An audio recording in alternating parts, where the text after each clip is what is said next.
আমাদের কর্তব্য, আমরা কি করব? সন্তানকে রক্ষা করব, স্বামীকে রক্ষা করব, সংসার রক্ষা করব, সময় নিয়ে আল্লাহর নামে নামাজ পড়ব। এটা আমাদের কর্তব্য। কিন্তু পুরুষের কর্তব্যটা কি আজকে তুমি আমাকে দিবে না ফাঁকি? এই চারটা কথায় প্রথমবারে জিজ্ঞাসা হয়ে গেল। এর থেকে প্রথমবারে বেশি কথা বলা নয় ভালো। আরেকটি কথা জিজ্ঞাসা করতে চাই, মুজ দোয়া পানি খাওয়া হারাম, তাই না গোসাই? দলিল তো মানেন? দলিল কিন্তু প্রত্যেকেই মানে মুজ দোয়া পানি খাওয়া হারাম। এই ফকিররা যখন রাস্তা দিয়ে যায়, ওগো সামনা কোনটা পিছন কোনটা টের পাওয়া দেয়। কথা বললে হবে না, ভুল। পিছনে আছে বড় বড় চুল, তাই না? আর মুখের মধ্যে আছে গুছা গুছা দাড়ি। এই জায়গায় একটা ভেজাল আছে, সভাতে প্রকাশ করি। একটু হাসি তামসার কথা না বললেও হয় না, তাই না? এই ফকির মানুষ খুব আলসা মানুষ। এরা সহজে কাজকর্ম করবার চায় না। কারণ আছে, আমি বলি সবার কাছে, ওরা কাজ কাম করলে পরে দেশে এত অভাব অনটন থাকতো না। এই ফকিররা সার রাত জাগে, সার রাত্রে মানে ওরস করে, আর সকালবেলা খিচুড়ি খায়, আর সারাদিন পরে খালি ঘুমায়। সেই আইসে মানুষ। এক ফকির তো রাস্তা দিয়ে চলছে, একটা বেল গাছ যখন পাইলো, প্রখর রৌদ্র ছিল। ওই বেল গাছের নিচে, চৈত্র মাসের দিন তো, গরমের চোটে বেল গাছের নিচে শুয়ে পড়ছে। এদিকে চৈত্র মাসের দিন গাছের বেল তো পাকছে। ফকিরে যে শুয়ে আছে, ওর মুখের কাছে, মানে মুখের মধ্যে পড়ে না, একটু ফাঁকে পড়ছে আর কি। বেলটা গাছের থেকে পড়ে ফাইটে গেছে। পাকা বেল, বেলের একটা গন্ধ আছে না? বেলের গন্ধটা কিন্তু খুব ভালো লাগে, তাই না?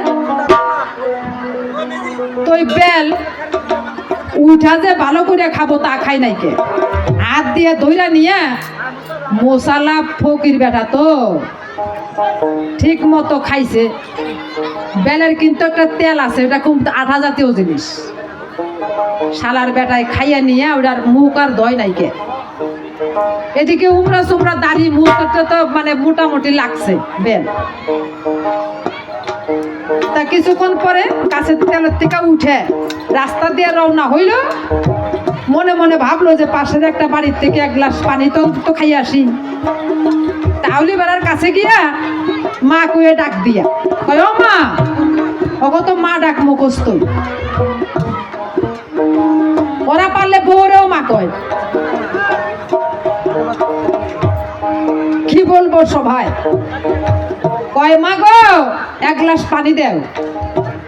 তো ছোট্ট একটা 10 বছরের একটা মেয়ে ছিল, ওইটা একটা পানির গ্লাস হাতে নিয়ে ওই আউলিবেলার কাছে এসে পানি দিব, এই হাত বাড়াইয়া দিয়া মুখের দিকে চাইয়া পানি নিয়ে ঘুরে বাড়িতে গেছে। এখন মায় জিজ্ঞাসা করছে, কে রে মা, ওই ফকির বাটারে পানি দিলি না? কয় না, ওই ফকির বাটারে পানি দেওয়া যাইব না। বলে কে? কয় দেখো গা, ফকির বাটায় গু খাই আইছে।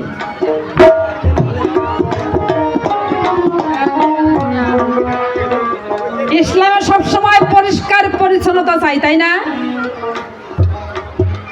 রক্ত মাংস নোংরামি পছন্দ করে না, যার জন্য 5 ওয়াক্ত নামাজ পড়ে, 5 বার দিনের মধ্যে ওযু করে। বেল খাইছিলা খাও, পানি দিয়ে মুখটা ধুয়ে ফেলতো, ওই মেয়েটাকে এত বড় কথা কইবার পারতো?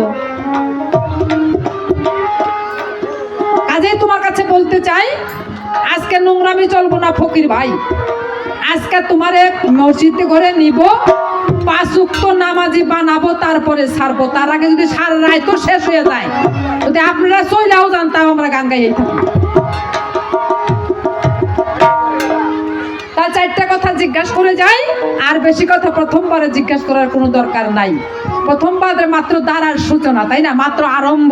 কাজেই বলতে চাই, এখন ধোয়ার সুর দিয়া সামান্য কিছু আমি আপনাদের সম্মুখে গাই।